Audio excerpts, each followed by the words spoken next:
Welcome, Universal Beings, to Goddess Business Unleashed, the podcast.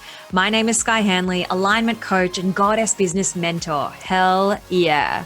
I spent far too long trying to fit myself into other people's boxes of what a business should look like until I realized that I needed to align with the fully expressed version of myself. No more hiding. And I realized that there was another way. I stopped playing by other people's rules. I stopped toning myself down to make others comfortable. And I chose courage above all else to expand my own existence. Now, I am a badass spiritual entrepreneur, bringing the best of both worlds to business, strategy that is soul aligned.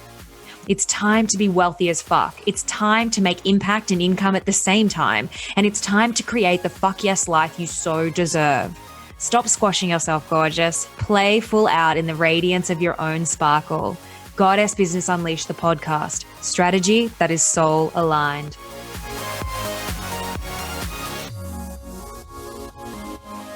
I am so pumped to be bringing you this podcast today.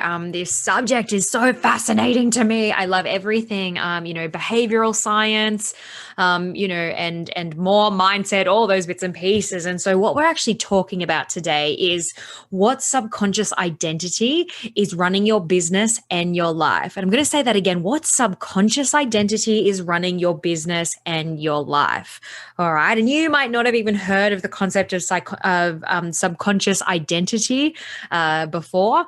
However, that is what we are diving into today. So really exciting stuff here. Now, the reason I'm actually bringing this to you in full disclosure is because I made a video recently regarding this. You can find it over on my YouTube channel, Business Unleashed.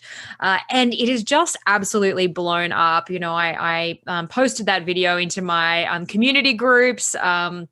And honestly, it is just so fascinating to people when we realize, who the hell is actually running the show.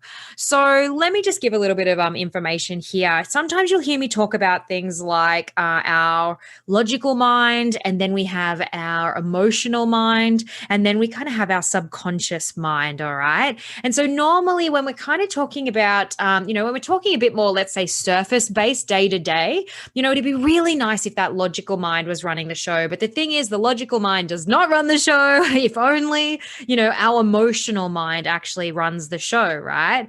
So logically, we might know something to be true, okay? Like I might think, I am enough, I am amazing, I'm a universal being, I'm all these awesome things, right? Logically, I know all of that to be true, but perhaps, in our emotional mind, there could be something sitting there, some not enoughism, some non-worthiness, safety concerns, I don't know, whatever it might be, these different, I suppose, mindsets or paradigms kind of show up for all of us, right? In different ways and in different doses.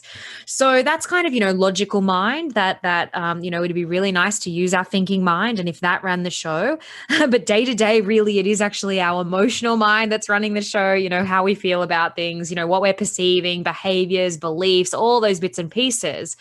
But under all of that is, in fact, the subconscious mind. And we are always running subconscious patterns that, we don't even realize, are true. And so that's why we're delving into this today. And I think also that's why this has just been blowing up, since I made, that video on this and over in our community group, and been talking about this with my VIPs who are in my programs, as we all just kind of uncover, who is running the show. And again, in full disclosure, I'll be telling you who's running the show in my subconscious mind as well. Because the amazing thing is that when we bring these things to the surface, that is when we are then able to tame them. All right. If they stay in the shadows, and we all have a shadow self, so let me tell you, we're not going to be able to discover it all today, unfortunately. If only we could have all the answers, but we can't. So much actually sits in our shadow side. All righty.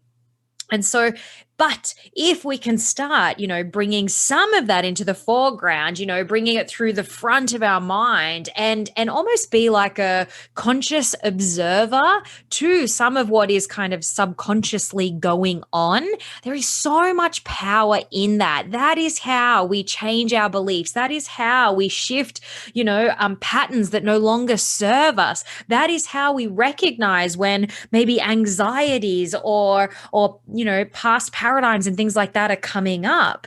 All right. And when we notice these things showing up, as I said, that is when we were able to tame them. So that is where the power and the recognition of this actually happens.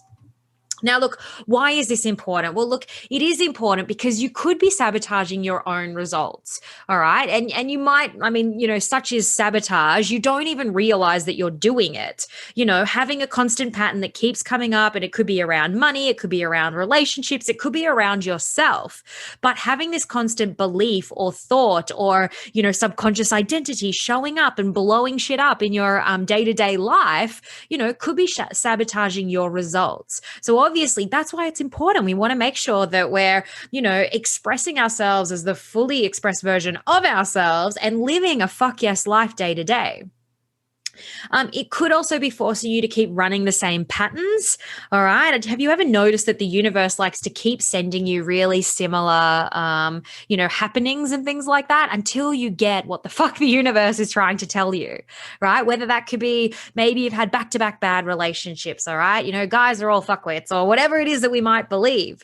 Or maybe you have no trust in business, right? It could be showing up in business, that you always end up with contractors who end up kind of screwing you over, or that's how it feels, or, again, these subconscious identities. It's so fascinating when we delve in, because if the universe is going to keep presenting us, these situations, these happenings, so that we learn the lesson, but because we don't know what's sitting in our subconscious mind, we are in fact going to continue to relive the same experiences again and again and again until we actually understand what is going on.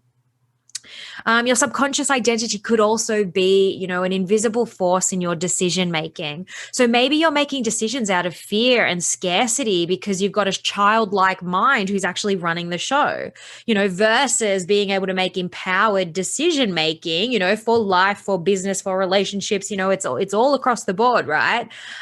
Because this identity, is becoming such an invisible force that is actually running the show. And it could be causing you misalignment.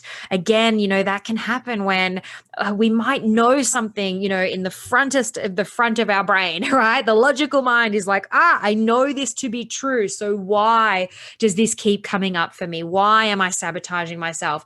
And when misalignment happens, it's because maybe you're already on the path to recognition. So you already know something is a bit out of whack. And it simply could be that you've already discovered some old patterns or some old ways of thinking that no longer serve you. And you know that to be true. And so sometimes we kind of have this transition period where it's like our logical mind is already caught up. Our emotional mind is trying to get there, but maybe fight and flight is still, firing off sometimes or whatever, trying to keep us safe, right? And this subconscious identity is screaming from the background saying, no, you're not safe. Oh my gosh, misalignment, right? And so it's about kind of having understanding at all of those levels of the mind so that you can bring them into alignment and so that, you sit comfortably in who you are, your own identity as a person, your beliefs, patterns that serve you, belief structures that are empowering, not disempowering, and decision making, from a place of clarity, not scarcity. Makes sense? So basically what we're going to do now is I'm going to go through a bunch of different identities. Now, let me tell you, these are not the be all end all. All right. There are so many different identities out there. And so you might have a hint of a few of these.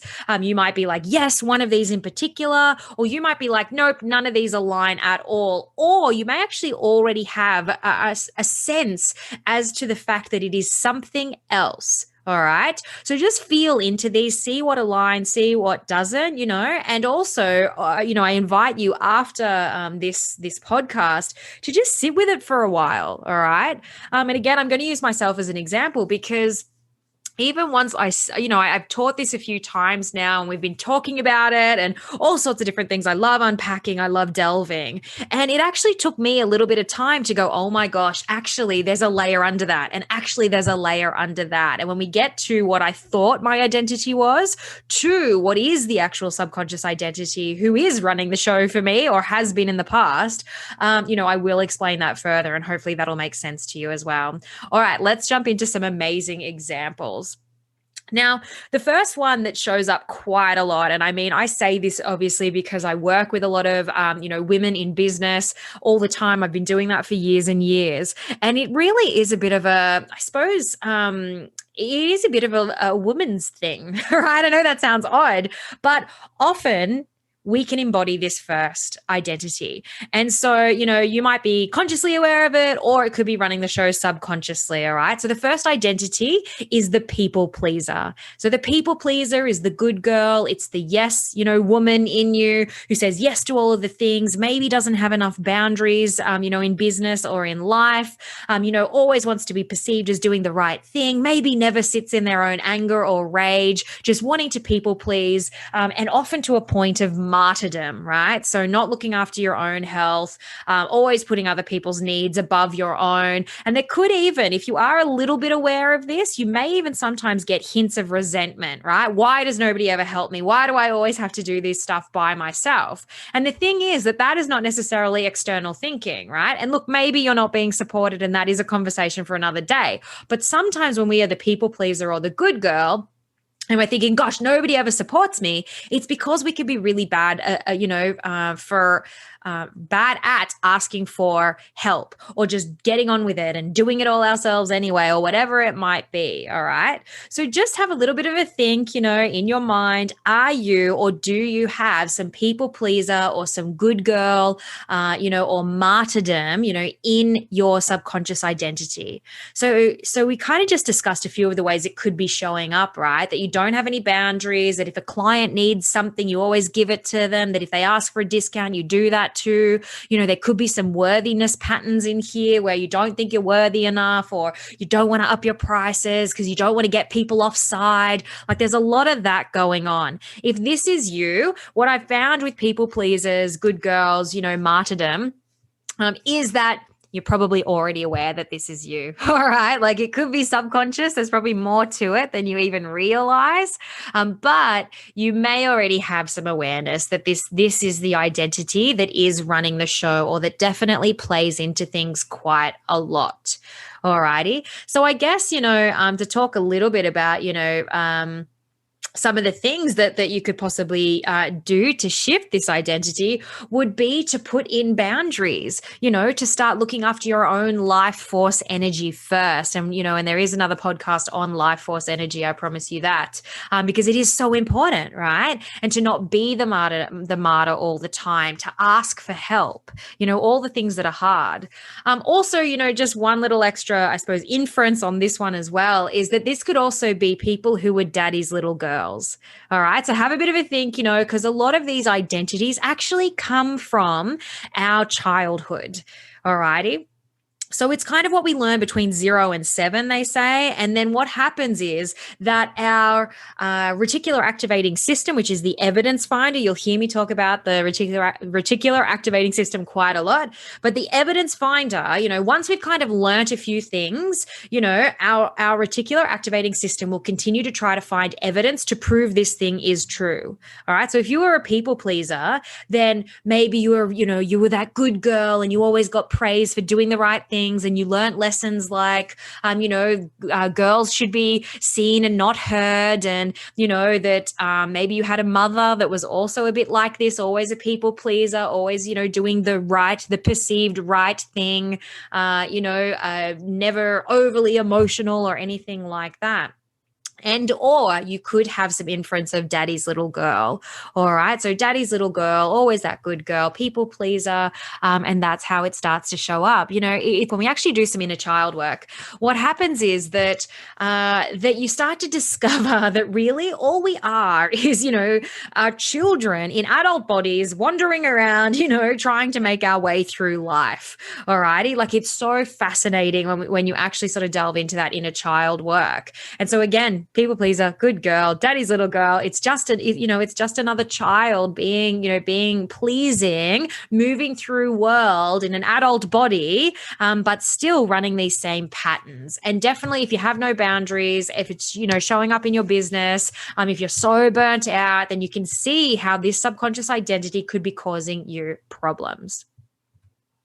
All right, the next subconscious identity that could be showing up in your life. And remember, when we're talking about these subconscious identities, they are more the negative ones. All right. And again, I'll use me as an example in a minute, but it's more the ones that are showing up, that are running the show in a negative way. All right. Or that are a bit oversensitive or, over hypersensitive, hyper alert, hyper aware, running the show or sabotaging you. It's not the good stuff. All right. And so we're not here to sit in shame. It's just an exploration, right? It's to be the observer and go, gosh, what are my patterns? Who is running the show?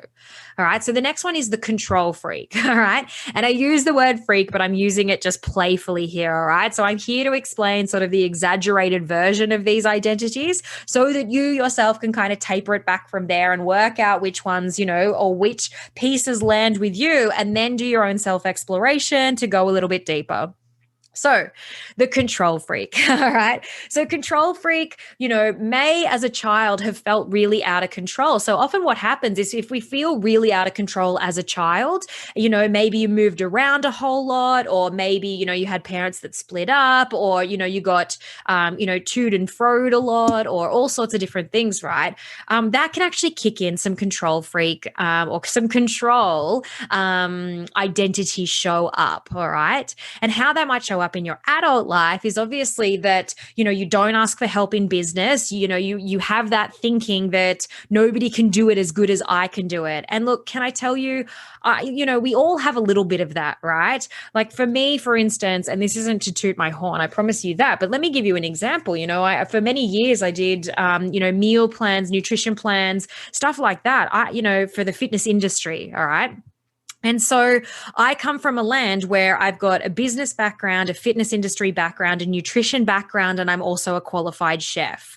So yeah, I'm going to sit there and go, nobody can do what it is that I can do, in terms of health, fitness, nutrition, and lifestyle for the fitness industry, because there aren't many people out there that have that same level of experience and qualification that was built up over years in my life. So of course we all have those thoughts that come up sometimes that are like, oh gosh, nobody can do it as good as I can do it. But at some point, if you want to scale your business, you need to relinquish control. All right. Let me say that again. If you want to scale and grow your business, it takes, what's that saying? I think it's more for children. However, it takes a village, right? It takes a village. If you want to grow and scale your business, at some point, you need to start relinquishing control. And there are so many ways, look, we maybe do a podcast on that. There are so many ways that you are able to actually start to hand over work or get yourself a VA or, bring on some team or all those different amazing things. It is best for you, your business, your clientele, if you stay in your space of genius. All right. For me, I'm a visionary. I'm a visionary. I'm an action taker, and obviously I'm a presenter. Here I am chatting to you now. Right.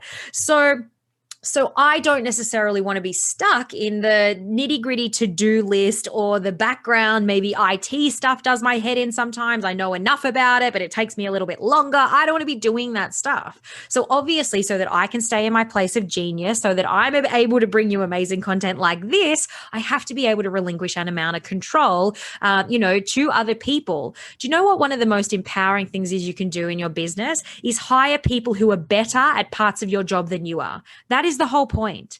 All right. But if the control freak is in there going, oh my gosh, I can't relinquish control, or nobody's going to be able to do it as good as I can do it, or how am I even going to be able to train these people, or it's going to take time, or you're so, then they're going to fuck up, and then what happens when they fuck up? You get frustrated and all these different things. This is how the control freak shows up.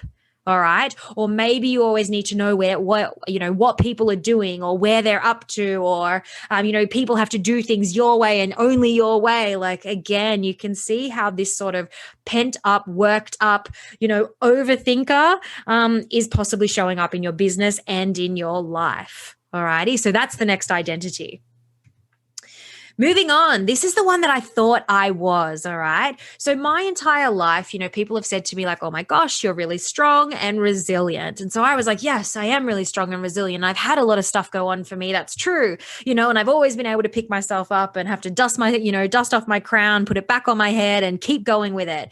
So, I thought this one was me. And look, strong might be your one. All right. So, a strong person, will always show up, has the answers, turns up, doing the do basically, and all sorts of different things around, obviously, strength, and always thinking that everything is okay. Like everything's always okay. I'll make everything okay. I've got a solution for this. I can do that. How do we move this forward? Like strong, strong, strong, strong, strong, and often, might never stop. So there can be hints of burnout in there as well. Also, with strength can sometimes come an amount of uncomfortable, or discomfort. Uncomfortable with discomfort. Does that make sense? So sometimes somebody who's really strong can, it's actually like a knee jerk. They're being strong because they have to be, because they can't actually sit in the discomfort of vulnerability. Make sense? So I thought this was me. I was like, yeah, definitely. Like this is, and to be honest with you, look, this is the first layer of me, and definitely was the key for me to be able to go deeper. So that's why I'm saying with these identities, you don't have to take them for gospel. All right. So you might have some people pleaser. You might have some control freak. You might have, some overbearing strength, and there's still a couple of more we're going to go through. What I realized was, and this was my process. I went, but I don't think it's strength. There is something like, yes, that rings true, but there is something deeper than that for me. And I thought, oh my gosh, it's the doer. All right. I am the doer. I am the one, like I will take action. If something is wrong, uncomfortable in discomfort and vulnerability, right? I'm like, nope. Okay. How can we fix this? What can I do? I have a solution for every problem, all the different stuff. I'm always all go, go, go. Like I don't want to, I won't sit in uncomfortable emotion very long and stuff like that. No pity parties happening over here. And, again, in full disclosure, because I'm always here to unpack for you so that my intent is always to give you permission to go deep with yourself. So I give you my examples so that you can hear how this might be showing up in a life. Something that I learned as a child, and it was not necessarily taught to me in terms of words out loud, but what I worked out was that crying doesn't do anything. Crying doesn't do anything. I believed that as at a subconscious and emotional level. Obviously, logically, I know that that is not truth, right? But at an emotional and a subconscious level, growing up, I learned that crying doesn't do anything, and perhaps that was because maybe I cried my eyes out many times as a child, and I knew that that didn't get me anywhere. So I learned that crying doesn't do anything. So I learned to be strong. And also for me, we had a lot of people pass away in my life. I think we're up to about, 9, 10, 11, somewhere in that bracket right now. And from a very young age, it was, almost yearly. So I also learned that, either fall into a puddle, and never be able to pull yourself up again, or get on with it, right? Strong, resilient, right? No crying, no time for that. What does that do? And I've had to spend my, adult life unwinding some of these patterns because they do not serve me. Vulnerability is actually strength in its own right. It takes so much, bravery to be vulnerable and to actually sit in the discomfort of some of those uncomfortable emotions. So when I thought about the doer, which I thought, oh gosh, the doer is the layer underneath, always with the solutions, always trying to show up, always doing the things, go, go, go, go, go. And not, yes, to a place of burnout, many, many years ago, not so much these days, but I'm still a doer. I realized that the doer is actually one of my greatest qualities. All right. I thought the doer was maybe that layer underneath, that subconscious identity that was actually showing up and causing, anxiety, causing angst in my life. And I thought, no, that can't be right, because the doer is actually my greatest superpower. I love doing because I love learning and I love helping people. I love showing up and, all those different bits and pieces. That is not the negative subconscious identity that's running the show. And then I realized who it was. It's the frantic child. The frantic child is the one that runs the show for me. So the frantic child is the one that is very uncomfortable in discomfort. The frantic child wants everything to be okay and needs it fixed right now. You can hear the anxiety in that, right? The frantic child can't handle just leaving something alone. Leaving something alone isn't doing something about it, right? So the frantic child will always want to do a thing about it, even when it's showing up in a negative way, even when my logical mind goes, no, you know what? Like, I don't need to have that argument or that discussion today. I can actually leave that for tomorrow. And that would actually serve me better, more clarity, calm mind, emotions, diffused, all those kinds of things. The frantic child cannot do that. Makes sense. So hear how there are layers under layers under layers. And that's why, please don't take these, surface-based subconscious identity examples as if they are the full gospel. There is more going on underneath there.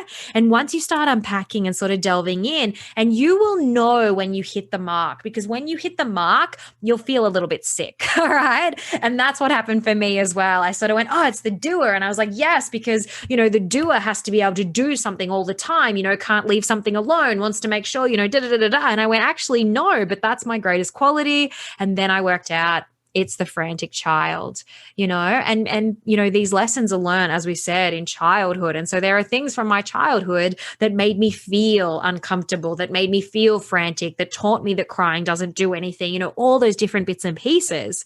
All righty.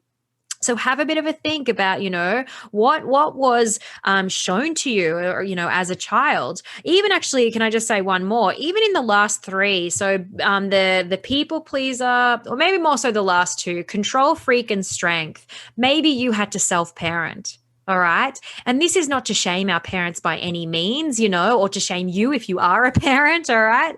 But, it's sort of like maybe, you had to self-parent yourself. So you had to be strong. Right. Or maybe you had to control things because things were so out of control at home. Like, see how that, have a look at you, have a look at your childhood, but also have a look at, what was showing up, in your family dynamic at the time as well.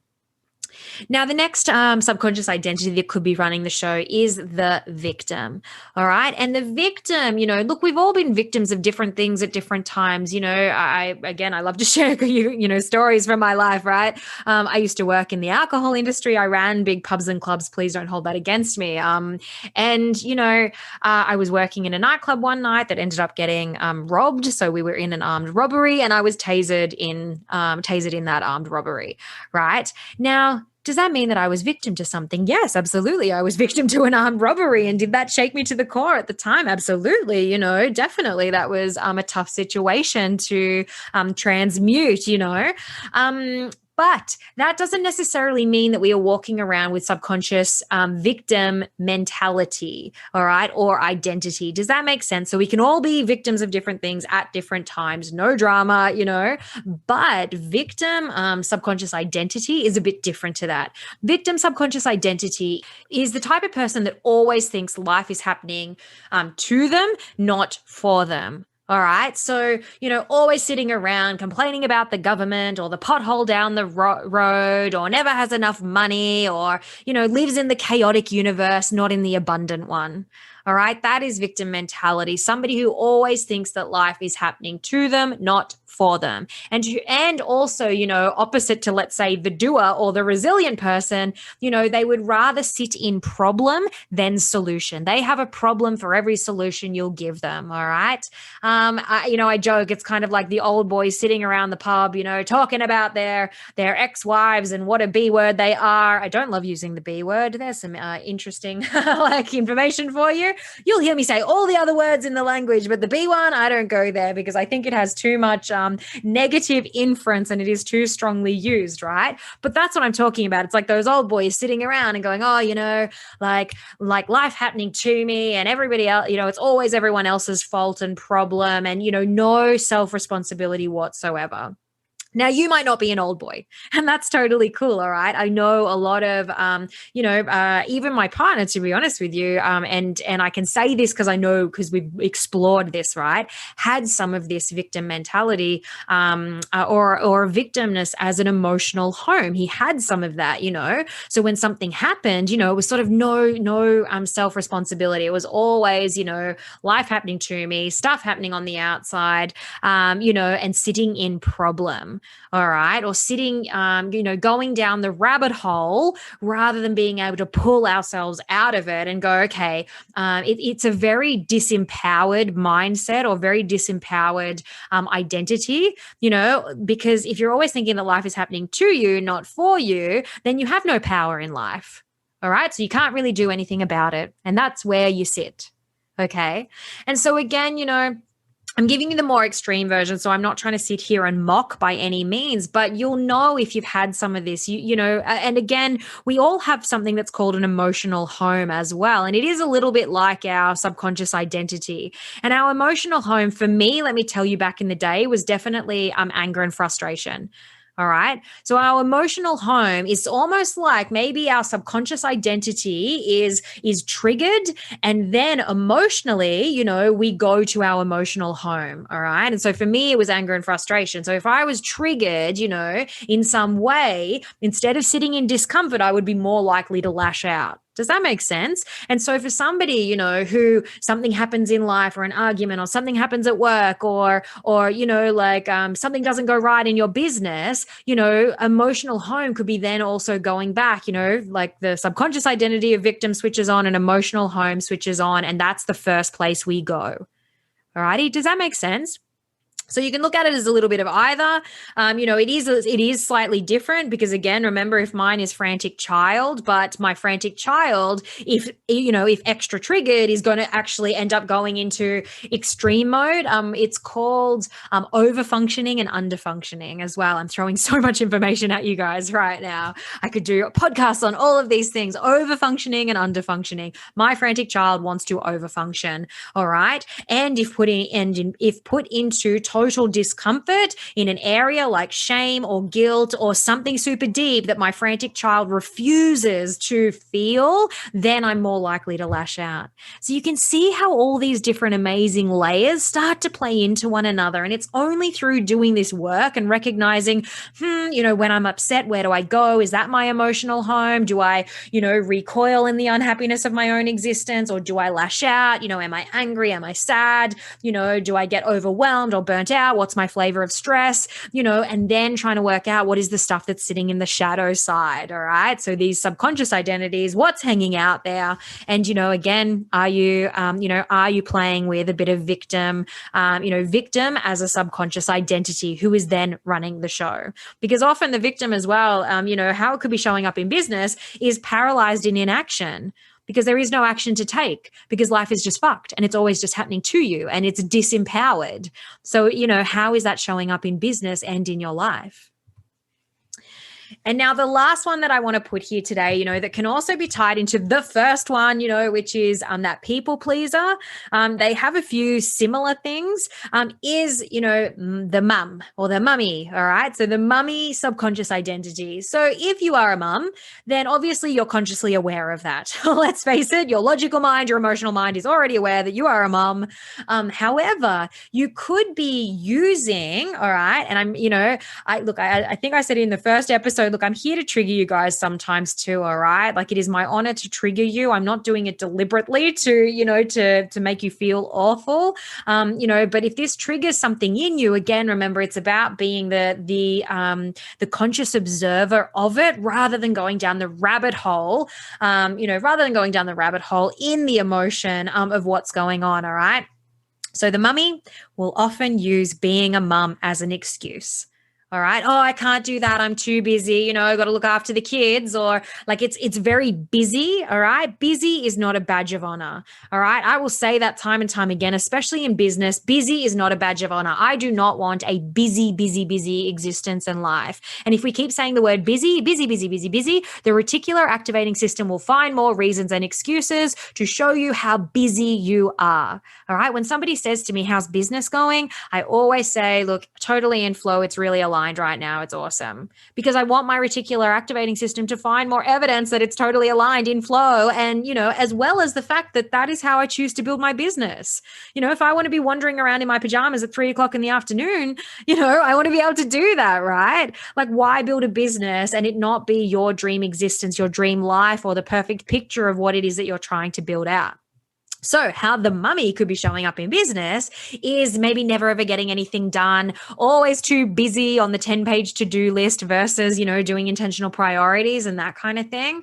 Always using children as an excuse to not have to do anything in work or, as to why they're not getting anything done. Obviously, mummy martyrdom comes in there. And again, remember, this is not to shame anyone. I would never want to put you into shame. It is just to bring awareness to it. All right. So mummy martyrdom, where so giving, people pleaser, so giving to others, not looking after self, feeling guilty, like getting really down with those lower energy frequency emotions like shame and guilt, mummy shame, mummy guilt, for spending an hour working on your business and then feeling, the next 5 hours of guilt because maybe you should have been paying attention to your child or something like that.